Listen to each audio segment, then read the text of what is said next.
Vous vous êtes sûrement déjà posé la question de savoir si c'est judicieux d'investir en 2023, surtout dans le contexte actuel. Eh bien, la réponse est oui. Il est indispensable, selon moi, d'investir en 2023 et je vais vous expliquer pourquoi. Donc déjà, la première chose, c'est que l'inflation est supérieure à 7% en France. C'est l'IPC, donc l'indice des prix à la consommation, qui détermine son taux et il est calculé sur plusieurs secteurs. Certains sont beaucoup plus impactés que d'autres.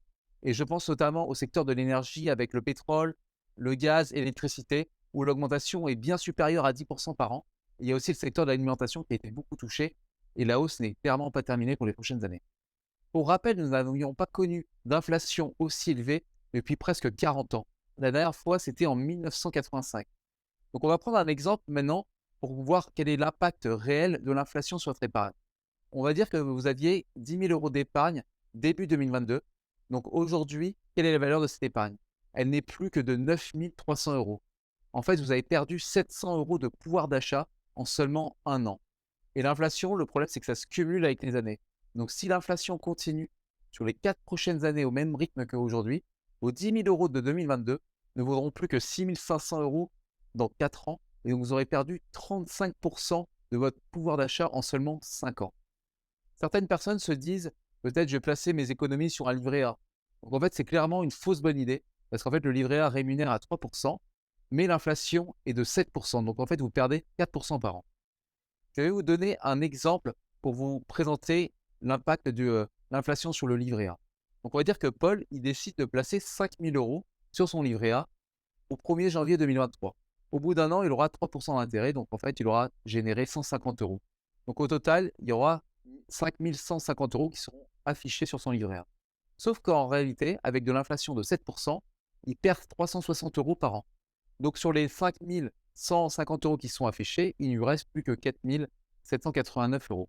Donc, en fait, il a perdu plus de 210 euros par rapport à ces 5 000 euros qu'il avait initialement mis sur son livret A. Placer de l'argent dans un livret A n'est pas du tout une bonne solution pour combattre efficacement l'inflation. La deuxième question qu'on peut se poser, c'est de savoir si l'inflation est provisoire.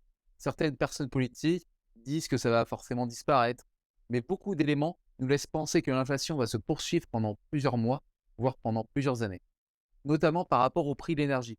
Ce qu'il faut comprendre, c'est que l'économie, c'est de l'énergie transformée. Et donc, en fait, pour que l'économie fonctionne, il est indispensable d'avoir de l'énergie à un prix qui soit raisonnable. Et donc là, on va regarder l'évolution du prix de l'énergie et donc du prix de l'électricité sur le marché depuis plusieurs années. Donc en fait, ce qu'on peut voir, c'est que le prix du mégawattheure, il était à peu près stable entre 2020 et 2021, on était entre 39 et 49 euros le mégawattheure. Mais en 2022, il est monté jusqu'à 700 euros le mégawattheure et actuellement, il est à 180 euros le mégawattheure. Donc en fait, ça correspond à une multiplication par 4 par rapport au prix de 2020. On comprend mieux maintenant pourquoi malheureusement certains boulangers font faillite. Un bouclier tarifaire a été mis en place pour les particuliers, mais il est déjà réduit depuis janvier 2023. Et en fait, ce qu'il ne faut pas oublier par rapport au bouclier tarifaire, c'est l'État qui va compenser la différence de prix entre ce que l'on paye et le coût réel de l'énergie. Sauf que pour pouvoir payer ce bouclier tarifaire, il va falloir encore augmenter les impôts et les taxes. Et donc, c'est vraiment très compliqué, sachant qu'aujourd'hui, la croissance économique, elle est négative, puisqu'on est en récession. Et donc, c'est un cercle vicieux, parce que si on augmente les taxes alors qu'on a déjà, on va dire, des taxes et des impôts qui sont très importants, ben en fait, les entreprises vont avoir encore plus de difficultés à s'en sortir. Un autre facteur qui est à prendre en compte, c'est que nous sommes actuellement, comme je viens de le dire, en récession dans tous les pays occidentaux, que ce soit l'Europe ou les États-Unis. En fait, ça signifie qu'il y a une croissance négative, et c'est encore plus vrai en Europe, parce qu'on a aussi la guerre en Ukraine, on a le problème d'approvisionnement sur les matières premières, le gaz qui provient de Russie. Il y a également un élément dont on parle peu, mais qui est essentiel, c'est la création monétaire par les banques centrales. Elle a explosé sur les dernières années et c'est probablement ce qui a le plus d'impact sur l'augmentation des prix que nous vivons aujourd'hui. Donc on y reviendra un petit peu plus en détail lorsqu'on parlera du Bitcoin et des raisons de sa création. Pour finir, l'endettement des pays est au plus haut, et notamment en France où nous sommes à plus de 115% du PIB. C'est clairement du jamais vu. Le problème, c'est que le remboursement, ne serait-ce que des intérêts de cette dette, elle commence à peser beaucoup dans l'économie.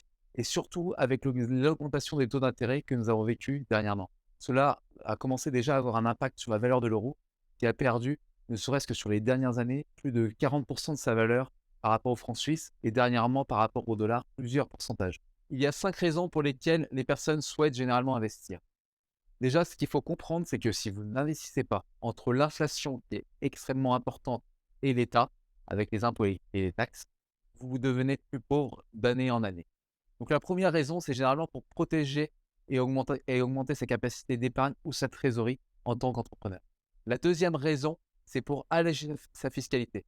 Éviter de payer trop d'impôts, que ce soit à titre personnel ou professionnel, sachant qu'en France, on est quand même les champions du monde au niveau des impôts. La troisième raison, c'est pour préparer sa succession, la transmission, que ce soit d'un patrimoine ou d'une société. La quatrième raison, c'est pour avoir une répartition cohérente entre son patrimoine personnel et son patrimoine professionnel. Je connais beaucoup d'entrepreneurs qui ont des sociétés qui fonctionnent correctement aujourd'hui, mais qui n'ont rien construit à titre personnel, ce qui est très dangereux parce que si vous avez un élément extérieur que vous ne maîtrisez pas, comme là par exemple en ce moment, le prix de l'énergie qui explose, vous pouvez vous retrouver en difficulté professionnelle, mais n'avoir rien construit au niveau perso. Et la cinquième raison, c'est pour préparer sa retraite. Je ne sais pas ce que vous en pensez, mais moi, personnellement, je ne crois pas du tout au système de retraite comme on le connaît actuellement. Et je pense que, comme l'ont vécu nos parents, nos grands-parents, ça n'existera plus du tout dans les mêmes conditions pour ma génération ou pour celle d'après. Donc, pour moi, il faut clairement se constituer soi-même sa retraite si on veut pouvoir avoir quelque chose quand on aura 65, 60, 70 ans.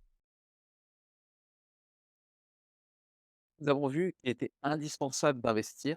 On se pose la question, mais dans quoi faut-il investir? Donc malheureusement, il n'existe pas de solution miracle d'investissement. En fait, cela va vraiment dépendre de la situation de chacun et de son profil d'investisseur. Une personne qui a 20 ans ou une personne qui aura 55 ans n'aura pas forcément la même vision des choses. Par contre, ce qui est indispensable, c'est vraiment de se diversifier. Je vais vous présenter quelques actifs sur lesquels il peut être intéressant d'investir, selon moi. Donc le premier, c'est l'immobilier.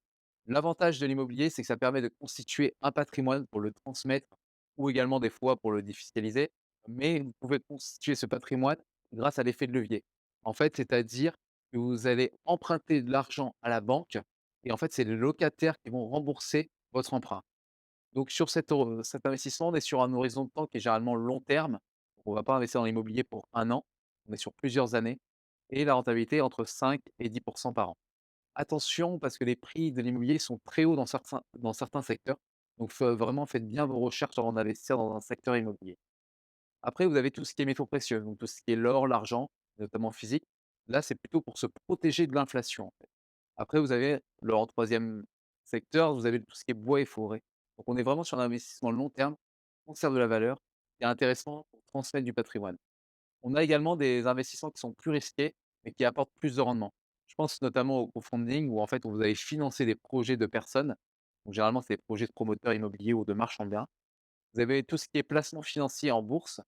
Donc lorsqu'on investit en bourse, en fait, on achète des parts d'une société. Donc on possède des titres d'une société quand on a des actions.